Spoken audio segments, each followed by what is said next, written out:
Hello and welcome to another Q breakdown. Today we're looking at a sort of hip hop tension modern kind of cue. What you want to listen for are things like the automation. There's quite a lot in this one. You'll definitely hear these pitch bend automations in the bass, but also these sliders you'll see moving around because there is some volume automation as well. Don't forget, if this is your sort of thing, like and subscribe is always appreciated. Let's have a listen to the track and then I'll break it down for you.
Okay, so what have we got going on here? Let's go top to bottom for a change. First off is these pads from Polaris.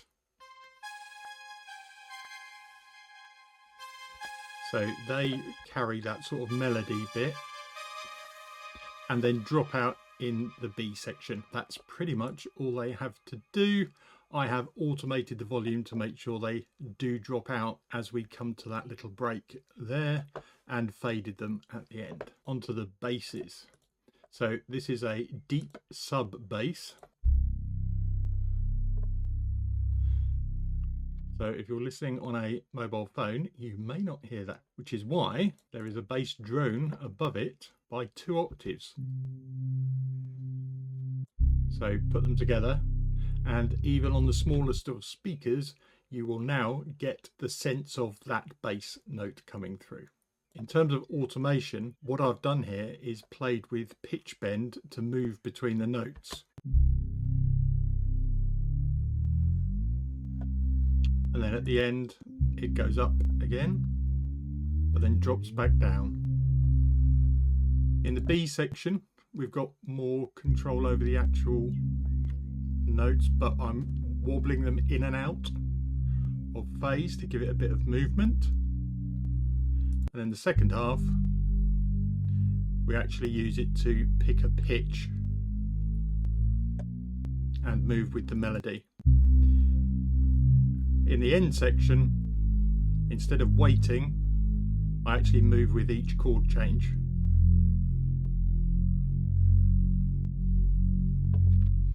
There you go. So that's the bass, and they are both synths. Then we've got Albion 1 strings for a bit of fun. So we start off with some low strings, and then later on we also get more of a melody from the strings,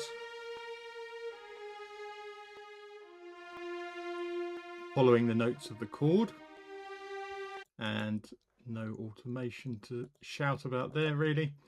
Then we've got fragile strings from Spitfire. They are doing this.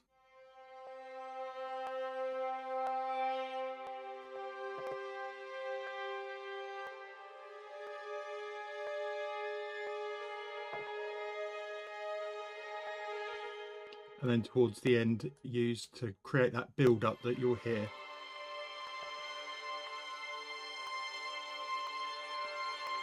This really cuts through at the end, despite all the drums that are going on.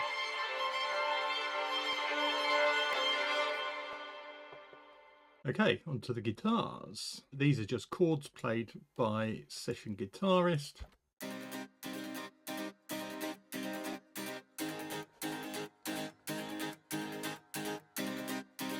Later on they do vary slightly as a build up here.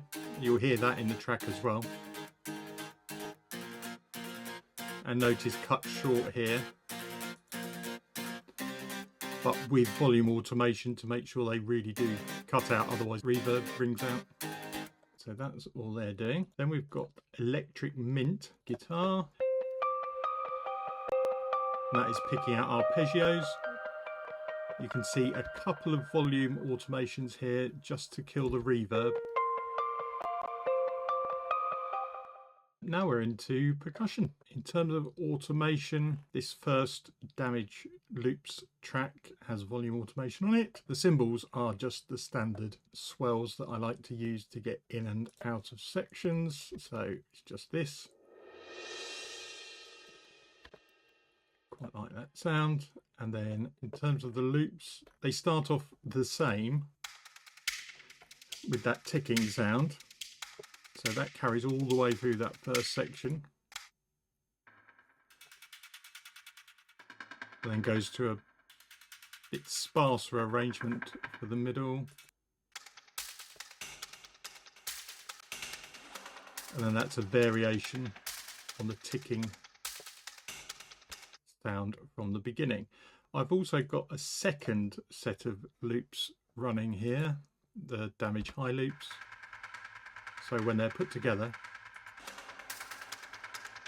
there's a real driving sense to that ending section. Then we've got samples that I have chopped up.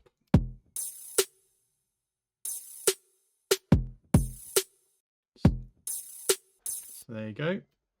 That's one. Then I've used these snare fills and just chopped up different parts of it to make fills. And then we've got kick as well, which only comes in at the end. But it really beefs up the sound. So there's now more forward motion, you know, sense of building and epicness to it. The only other two things you see on the stereo out are where I have put a fade in at the end, as I normally do, to make sure it goes to silence at the end. I was thinking of putting one in here. What I did was actually pick the individual tracks that had really ringing out reverb and cut them instead. So I didn't actually use that section in the end. And there you go. That's how it all came together. I hope you found that interesting. It was a really fun track to make, and especially with those pitch bends in the bass, instead of just doing your normal moving of the notes. Don't forget, like and subscribe is always appreciated. I'll play it again as an outro because you'll probably hear even more bits now, and I'll see you in the next video. Bye for now.